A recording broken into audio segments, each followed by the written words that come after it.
ছোটবেলায় মায়ের শর্ত পূরণ করলেই সুযোগ হতো ক্রিকেট খেলার। কি সেই শর্ত ছিল? প্রিয় দর্শক, অনুরোধ রইল ভিডিওটিতে একটি লাইক দিয়ে আমাদের ইউটিউব চ্যানেলটি সাবস্ক্রাইব করে দিবেন এবং আপনি যদি ফেসবুকে ভিডিও দেখে থাকেন তাহলে অবশ্যই ফেসবুক পেজটি ফলো করে রাখুন। জার্সির রং যেহেতু লাল সবুজ, তাই নাম দেয়া হয়েছে দ্য গ্রিন রেড স্টোরি। লাল সবুজের সেই গল্পেই এসেছিলেন বাংলাদেশ দলের opener Tanzid Hasan. Bangladesh cricket board BCB আজ নিজেদের ফেসবুক পেজে পোস্ট করা এক ভিডিওতে তানজিদের সেই গল্পই উপস্থাপন করেছেন। বাংলাদেশ দলের সঙ্গে এখন যুক্তরাষ্ট্রে রয়েছেন তানজিদ। বাঁহাতি এ ওপেনার যুক্তরাষ্ট্রের সঙ্গে প্রথম ম্যাচে একাদশে জায়গা পাননি। 12ই মে শেষ হওয়া জিম্বাবুয়ের বিপক্ষে 5 ম্যাচের টি-20 সিরিজে 2টি 50 ছিল তানজিদের, কিন্তু যুক্তরাষ্ট্রের বিপক্ষে টি-20 সিরিজে প্রথম ম্যাচে ওপেন করেছেন লিটন দাস ও সৌম্য সরকার। সে যাই হোক, তানজিদের ডাকনাম তো প্রায় সবারই জানা, তামিম। বাংলাদেশ জাতীয় দলের বাইরে থাকা ওপেনার তামিম ইকবালের সঙ্গে নামটা প্রায় অনেকেই গুলিয়েও ফেলেন। বিসিবির ভিডিওতে তানজিদ হাসান জানিয়েছেন তার এই নাম রাখার নৈপথ্যে ছিলেন কারা। দাদি আর দাদা মিলে আমার এই নামটা দিয়েছেন। আসলে তখন তারা এতটা ভেবে নাম রাখেননি। তানজিদ বগুড়ার ছেলে। সরকারি চাকুরিজীবী বাবা চেয়েছিলেন ছেলে পড়াশোনা শেষ করে পেশা হিসেবে চাকরিকেই বেছে নিবে, কিন্তু ছেলে স্বপ্ন দেখছে ক্রিকেট নিয়ে। সেজন্য বাবা তাকে বাড়ি থেকে বেশ কয়েকবার বেরো করে দিয়েছেন। সেসব দিনের কথা স্মরণ করে তানজিদ বলেছেন, সব মা বাবাই চান তার ছেলে পড়াশোনা করে অনেক ভালো কিছু হবে, ডাক্তার, ইঞ্জিনিয়ার হবে। আমার মা বাবাও সেই স্বপ্নই দেখেছিলেন। গ্রাম থেকে শহরে নিয়ে এসেছিলেন পড়াশোনা করার জন্য। জেলা স্কুলে পড়াশোনা করি। খেলার উপর অনেক ঝোঁক ছিল। যখনই ছুটি পেতাম কিংবা পড়াশোনার ফাঁকে যেটুকু সময় পেতাম খেলাধুলা করেছি। তানজিদ সেসব দিনের স্মৃতি নিয়ে আরও যোগ করেন, স্কুল শেষে বাসায় গৃহশিক্ষক আসতেন, রাতেও টিচার আসতেন। সময় পাওয়া খুব কঠিন ছিল। আম্মু আমাকে বলতেন, স্কুল থেকে আসার পর আমি যদি টিচারদের পড়াটা শেষ করতে পারি তাহলে আমাকে খেলতে দিবেন।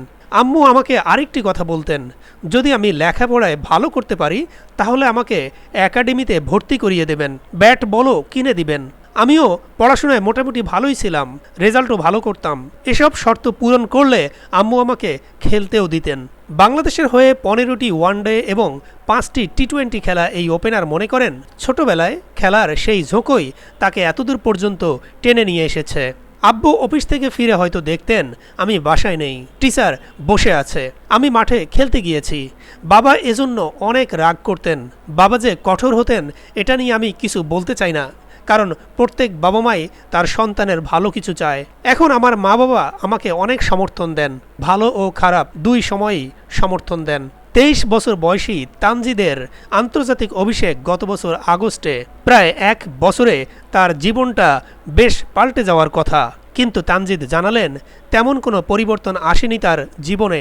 আমার বন্ধুবান্ধব যারা ছোটবেলায় আমার সঙ্গে ক্রিকেট খেলতো তারাও এখন আমার জন্য গর্ব অনুভব করে।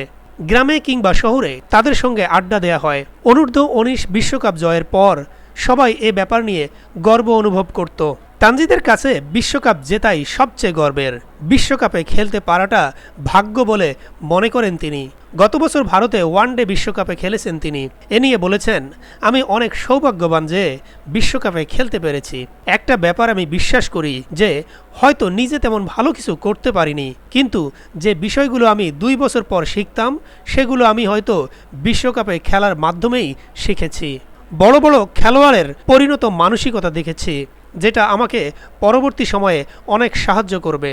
2 জুন যুক্তরাষ্ট্র ও ওয়েস্ট ইন্ডিজে শুরু হতে যাওয়া টি-20 বিশ্বকাপের বাংলাদেশ স্কোয়াডে রয়েছেন তানজিদ হাসান তামিম। এ নিয়ে বলেছেন, আগেও বলেছি বিশ্বকাপ খেলাটা ভাগ্যের ব্যাপার। সেদিক থেকে আমি অবশ্যই সৌভাগ্যবান। চেষ্টা করব নিজের সর্বোচ্চটুকু দিয়ে দলকে কিছু দেয়ার। তানজিদ জানিয়েছেন তিনি বোলার দেখে ব্যাট করেন না।